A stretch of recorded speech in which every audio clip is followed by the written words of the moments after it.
A paz do Senhor a todos. Hoje nós continuaremos o assunto cristológico e nós daremos uma pausa à sequência da linha anterior. Nós continuaremos em cristologia. Hoje nós abriremos um parêntese nesta matéria de cristologia para abordar sobre o próton-evangelho. Quando nós paramos para falar de próton-evangelho, não está se tratando de uma invenção moderna, teológica, nem de uma expressão para embelezar um discurso, uma pregação. O proto-evangelho é o anúncio da esperança antes do dilúvio da ruína. É a promessa de Deus que está a florescer ainda sobre a sombra do Éden, a sombra da queda, que é a promessa prefigurada em todo o Antigo Testamento sobre a vinda do ungido de Deus. Então, nós vemos que enquanto estava tudo ainda sobre uma sombra de um pecado de Adão e Eva, Deus estava anunciando a vinda de um libertador. Nós vamos caminhar neste dia sobre de uma forma sistemática sobre o proto-evangelho, para vermos como esse prefiguração de anúncios está presente. O primeiro aviso do proto-evangelho, ou o primeiro aviso da vinda de um Messias, de um ungido libertador, ela se encontra em Gênesis. Nós vemos que em Gênesis o céu ele desaba sobre a humanidade. Por quê? Porque em Gênesis que está impregnado o motivo e a necessidade de um Messias. Então nós vemos que a serpente fala ao homem, o homem cede e o juízo de Deus desce sobre toda a humanidade. Mas, porém, em meio a esse cenário, nós vemos que Deus ele deixa uma semente lançada sobre a humanidade. Ele aborda em primeira instância no livro de Gênesis, como proto-evangelho, a seguinte mensagem. Gênesis 3, versículo 15. Como é de costume, vamos abrir as nossas Bíblias. Gênesis 3, capítulo 15. Que, se eu não me engano, vem a falar que porém entre inimizade entre ti e a semente da mulher. Mas vamos abrir para conferir. Não estava com o versículo aberto. Gênesis 3, versículo 15, que fala: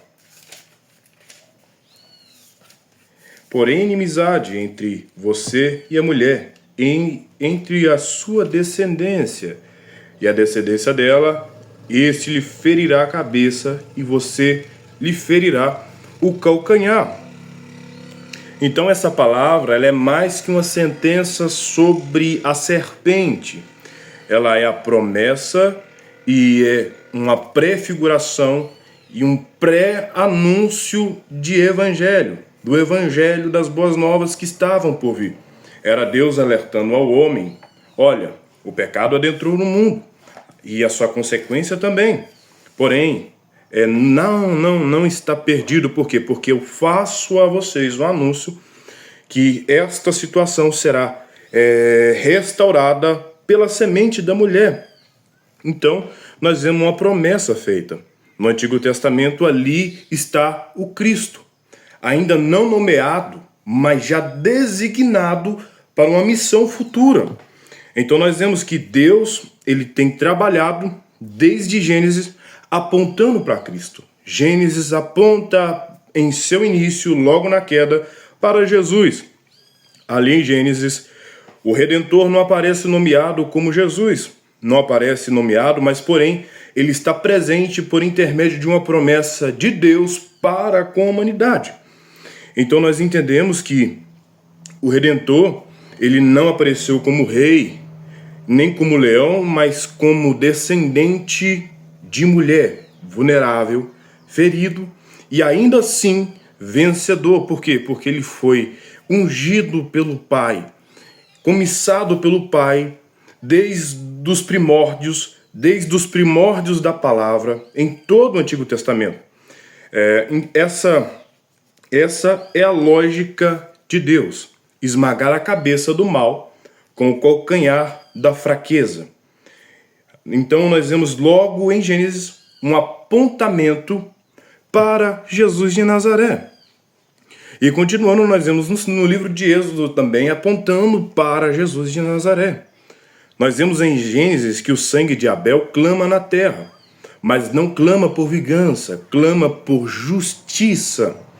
Esse sangue antecipa o sangue que falará mais alto.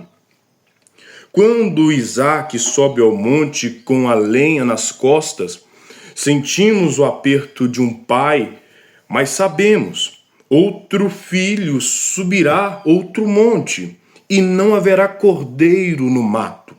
Ele será o próprio cordeiro. Quando vemos o cordeiro pascual em Êxodo, aponta para um sangue que não apenas cobre portas, mas purifica consciências. Cada altar, cada fogo, cada sacerdote, tudo é sombra, tudo é ausência, gritando pela presença.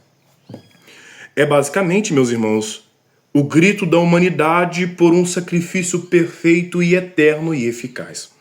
Então, desde Gênesis, Êxodo, saída do Egito, tanto no Êxodo, tanto com Isaac subindo ao monte, tanto com sangue clamando na terra por justiça, são símbolos que apontam para algo maior, que apontam para o Messias, a Jesus. Então, na cristologia é de suma importância nós trabalharmos o Antigo Testamento, porque vemos no Antigo Testamento o proto-evangelho que aponta diretamente para Cristo e o sacrifício e o seu sangue sendo derramado pela humanidade. As sombras, elas anunciam, mesmo que não tão evidente, mas ela aponta a Cristo Jesus. E um dos símbolos é Moisés aos reis. Moisés, de pegarmos ali do Pentateuco aos livros de reis, nós vemos que desde a liderança de Moisés até chegar ao primeiro rei Saul e consequentemente Davi, nós vemos que lá em Moisés ele intercede, mas não pode entrar na terra. Alguém maior intercederá e nos fará entrar no descanso eterno. Então nós vemos que essa simbologia de Cristo no Antigo Testamento, sendo comparado com Moisés, com Josué, são símbolos que apontam para Cristo. Moisés, ele olha para a terra, mas ele não adentra na terra. Mas alguém maior intercederá por mim, por você, intercedeu na cruz do Calvário, nos faria entrar nesse descanso eterno. Então nós vemos ali já sendo apontado um proto-evangelho que escreve a doutrina da salvação e a sua suma importância de olharmos com os faróis e com os olhos do Antigo Testamento para entendermos o Novo. Quando vemos Josué, ele conquista, mas a espada não cura o coração. Quando vemos os juízes, libertam, são valentes, mas não transformam. Quando vemos Davi, ele reina sobre Israel, mas também cai. Salomão constrói um templo enorme que é digno de ser escrito na Bíblia como uma glória imensa. O templo de carne que reunirá Deus e o homem será maior, porque nós vemos que quando a Bíblia aborda tudo o que está no Antigo Testamento aponta para o Novo. Então, quando vemos Davi governar e vemos a queda de Davi, nós vemos que Deus ele está apontando para um governo eterno. Que governo eterno seria esse? Jesus de Nazaré, ele é o Alfa, o Ômega, o primeiro e o último. Então, nós entendemos que todo o Antigo Testamento está abordando para Cristo. Tudo que é apontado como algo heróico, cordeiro, no Antigo Testamento, morre pequeno diante do Cristo que viria. Foi pequeno porque, se nós vermos, Moisés morreu, Davi morreu, Salomão morreu, Josué morreu, Moisés, mas Cristo ele vive, por quê? Porque ele venceu a morte, ele venceu e esmagou a cabeça da serpente, não só venceu, mas intercede por nós como um sumo sacerdote, e a sua intercessão é única, é eficaz, sendo ele sacerdote, rei e sacrifício sobre nós. São setas no Antigo Testamento, principalmente em Gênesis, a Juízes, que apontam para Cristo, são reflexos esperando o sol. É como você olhar para o amanhecer, você vê a luz saindo no meio da mata, você vê a luz saindo no meio da escuridão, são prefigurações do sol que está vindo. Então o Antigo Testamento, como vemos os atos heróicos, é uma prefiguração de um Cristo que seria maior que todos eles. São basicamente ensaios no Antigo Testamento, cujo será maior com a encarnação. Por isso que João ele fala: no princípio era o verbo, e o verbo estava com Deus, e o verbo era Deus. Então nós entendemos até aqui que Cristo está presente tanto nos Juízes, podemos falar tanto no Pentateuco como nos livros históricos. Agora nós adentramos a presença de Cristo nos livros proféticos. De Isaías a Malaquias nós vemos a presença de Cristo na Bíblia. Quando vemos Isaías, ele já é um profeta que fala com mais claridade sobre Cristo. Nós vemos que Isaías ele vê um menino com nomes divinos. Ele vê um menino que se chamará Emanuel. É o que estudamos na aula passada, se você quiser assistir, está aí no canal. Jeremias ele anuncia um renovo, que é a nossa justiça. Ezequiel vê as águas saindo do templo, mas esse templo não é de pedra, é de carne. Em Daniel vê alguém semelhante ao Filho do Homem, vindo com nuvens, recebendo domínio e glória, e um reino eterno. Então nós vemos que os profetas são a trombeta que está tocando sobre Israel, falando: ele vem, ele vem, ele vem. É um proto-evangelho, é um pré-anúncio que anuncia: Jesus está vindo, Jesus está vindo, a salvação da humanidade, a redenção para o homem está vindo, Jesus está vindo. É essa a prefiguração e o centro de todos os livros proféticos e do Antigo Testamento. Não sabem quando, nem como, mas sabem que ele viria, e isto bastava para eles. Hoje nós temos a Jesus, e cabe a nós honrar a Jesus como o Messias que era e que veio e que há de vir. Assim como nós vemos em todo o Antigo Testamento, o anúncio central do Antigo Testamento é o Cristo Jesus que viria. E ele veio e ele voltará. E isso basta, é essa promessa que a igreja está de pé. Então nós vemos que agora, até chegar aos profetas, nós passamos aqui, eu apresentei o Pentateuco, os livros históricos e os livros proféticos. Eu deixei de lado o poético, eu pretendo trabalhar mais à frente sobre ele, se Deus permitindo Deus. Então nós vemos que, tanto no Pentateuco, tanto nos livros históricos, como nos livros proféticos, apontam para Cristo. Vamos retroceder ao que aprendemos no início da aula. No Pentateuco, ele é aquele que esmagaria a cabeça da serpente. Nos livros históricos e também o Cordeiro Pascual. Quando lemos os livros históricos, ele é aquele que há de vir. Nos livros proféticos, ele é o Filho de Deus que há de vir. Então nós vemos que até aqui está sendo abordado o Messias ungido que estava por vir. Agora, nós vemos que de Malaquias a Mateus há um chamado período interbíblico. Então nós vemos, tive que pausar o vídeo, que de Gênesis a Malaquias nós estamos sendo apontados para Cristo. Agora, de Malaquias em diante, nós vemos que de Malaquias a Mateus há um período chamado de período interbíblico de 400 anos. E é um silêncio que gesta. Então nós vemos que em todo o tempo de Gênesis a Malaquias, e até mesmo no período interbíblico, é um período que está sendo em gestação o Messias que iria vir. Malaquias, ele fecha o Antigo Testamento com o anúncio: virá o mensageiro, e depois o céu se cala. Então, de Gênesis a Malaquias aponta para Cristo, para Malaquias findar todo o cânon do Antigo Testamento com a mensagem: há de vir um mensageiro. E depois que Malaquias fala, adentramos no período interbíblico. Mas esse silêncio não é um esquecimento, mas é uma gestação, um preparamento para a vinda do Messias. A promessa se formava na plenitude do tempo para que Cristo pudesse ser apresentado à humanidade.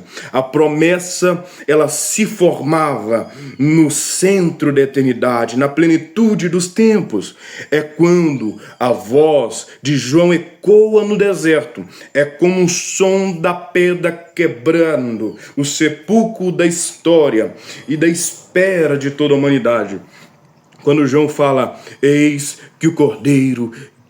aí o Cordeiro de Deus que tira o pecado do mundo. Ali estava sendo apontado um cumprimento do Antigo Testamento. Todo o Antigo Testamento aponta para Cristo. Todo o Antigo Testamento, Cristo é o centro.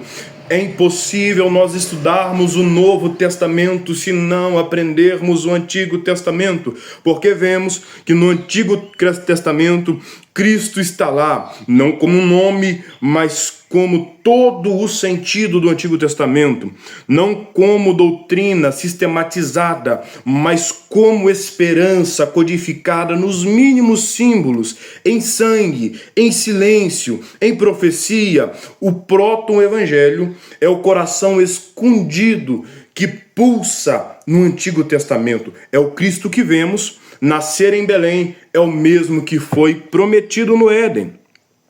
Então, à luz de tudo que nós ouvimos hoje, meus irmãos, eu gostaria já de partir para o encerramento, que esta aula será mais curta. Compreendemos que o Antigo Testamento não é um livro de espera frustrada, mas de promessas sustentadas e cumpridas. Cristo não é um intruso no enredo sagrado.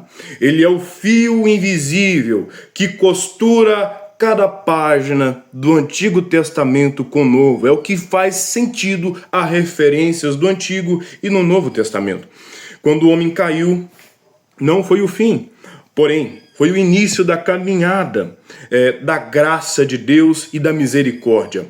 O que Deus prometeu no Éden, ele não esqueceu no deserto, não cancelou no exílio e não abandonou em Malaquias no início do período interbíblico. A promessa não foi interrompida, ela foi gerada por Deus, foi gestada, foi amadurecida e sussurrada em tipos presentes na Bíblia. Nós vemos esses tipos presentes em vários símbolos, revelada em símbolos, desenhadas em sacrifícios nos mínimos detalhes, apontando para Cristo Jesus de Nazaré, chorada pelos profetas e sustentadas pela fidelidade de Deus. Então, irmãos, hoje nós entendemos que Cristo é o centro de toda a história do Antigo Testamento. A história redentora se cumpre em Cristo nos mínimos detalhes. Antes que houvesse cruz, havia promessa. Antes que houvesse sangue derramado no Gólgota, havia sangue clamando desde Abel. O Antigo Testamento é o suspiro de um mundo que precisa de redenção. É o proto-evangelho, é a garantia que Deus não permitiria que a serpente tenha a última palavra. Portanto, irmãos, quando lemos o Antigo Testamento, que não façamos como quem lê um passado morto que já se passou. Coloquemos Cristo no Antigo Testamento, mas como quem reconhece, porque quando colocamos Cristo, nós estamos reconhecendo os batimentos cardíacos do Cordeiro que foi morto desde a fundação do mundo. O Cristo anunciado em Gênesis é o mesmo revelado em Mateus, crucificado nos evangelhos e exaltado nas epístolas e esperado no Apocalipse. O evangelho começou com o ferimento do calcanhar e terminará com a coroa sobre a cabeça. É o trono, uma vez prometido, jamais será usurpado. O Messias, que era e que há de vir, é esse que nós estudamos hoje. E entendemos que todo o Antigo Testamento aponta para Cristo. Que Deus os abençoe. Permitindo Deus, futuramente nós estaremos de volta.